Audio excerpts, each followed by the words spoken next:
Welcome to Deep Dive with DEVGRU Networks. My name is Mike Coker. I'm your host. Today we have Jay Killion from HPE, and we're going to go talk about Mist and access points and campus switches. Today I've got the access point AP47 with Wi-Fi 7. So now Mist is not just wireless. It was, right? I mean, that's how the company started, was just wireless, and then Juniper acquired them. We were actually doing some Mist stuff at one of my former companies right before Juniper acquired them. So I was very familiar with the whole Mist team, and was very happy to see Juniper and Mist come together. But now, you know, Mist has definitely gotten expanded and integrated. And so let's talk about, you know, on the switching side and what that kind of means for, you know, the campus, the blended solution now. Yeah, I think switching is one of the most exciting areas for multiple reasons. I'll start with this. Here's a common scenario. A user opens a ticket, or they call the help desk, and they say, "Hey, my Wi-Fi is slow." Which, by the way, quick side note: when Mist was being built, and our founders were interviewing all of these different wireless teams and asking them, "Give me your top 10 wireless problems." There was one customer. They put it better than anyone else. They said, "I don't have 10 wireless problems. I have 2." So, okay, that seems like a bit of an oversimplification, but okay, what are those two problems? All right, number one is users open tickets because they can't connect. Okay, that makes sense. You pull out your phone, you can see the SSID, and for whatever reason, you can't connect. It could be a myriad of things, but okay, so that's the first. What is the other issue? What is the only other wireless issue that you have? Wi-Fi sucks. And what the user is saying is, I don't know why.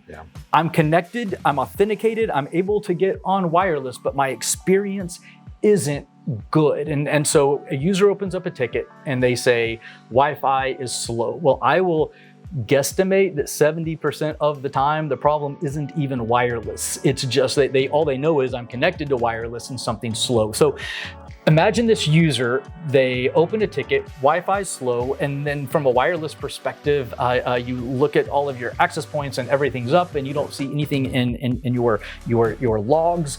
Everything seems okay, and so it gets punted over, and now you have your switching team or your switching engineer, and they're looking through all of their logs, and they're trying to figure out what's going on, and they don't see anything, so they punt it over to the security team and say, hey, maybe you changed a firewall rule, and so they look through their logs, they can't find anything either, so you eventually open up attack case, and then several days later you discover, the actual problem is that on this VLAN, on this switch, it's pointing DNS at a server that's halfway across the globe, and so instead of the resolution taking 30 seconds, it's 30 milliseconds. It's taking 30 seconds. Like that's what's causing it.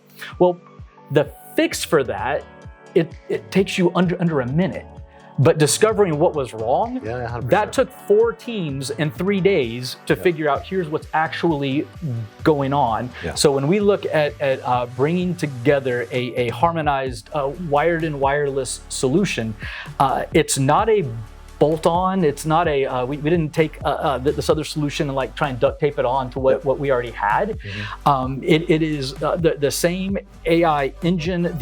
Both wired and wireless are in the same modern microservices cloud. They're both referencing the same data lake, and so you are getting this harmonized picture of a user's entire experience, not just on the AP, but down to the switch port and the switch itself, and then out of the network into the cloud. And I guess I would close with this and say,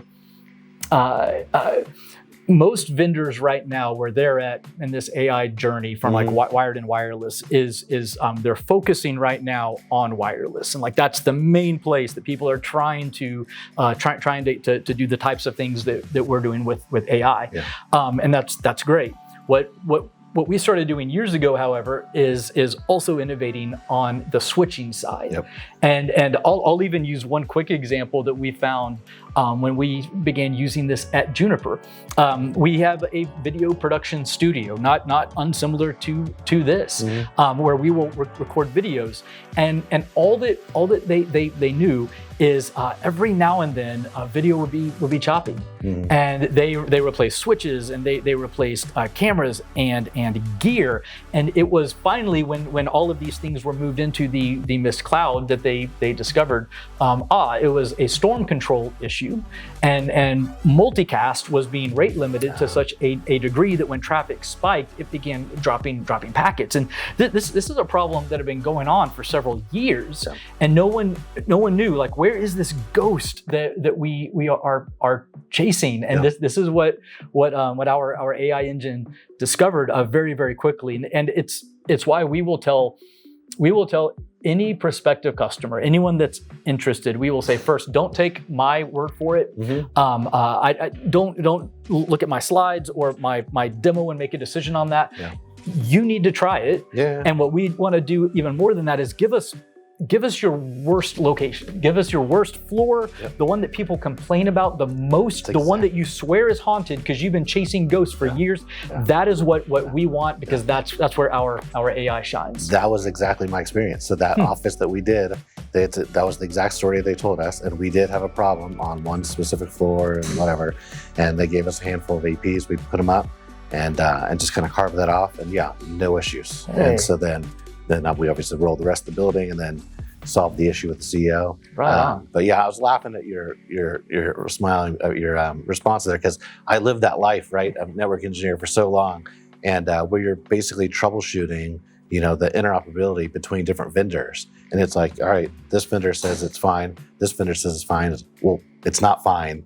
Something's not working, right? And so that's where with Mist, the integration with both the switching and the access points, it's just there's no finger pointing. It's just one single UI you look at and see everything end to end. And it just makes it so much easier from like a troubleshooting perspective.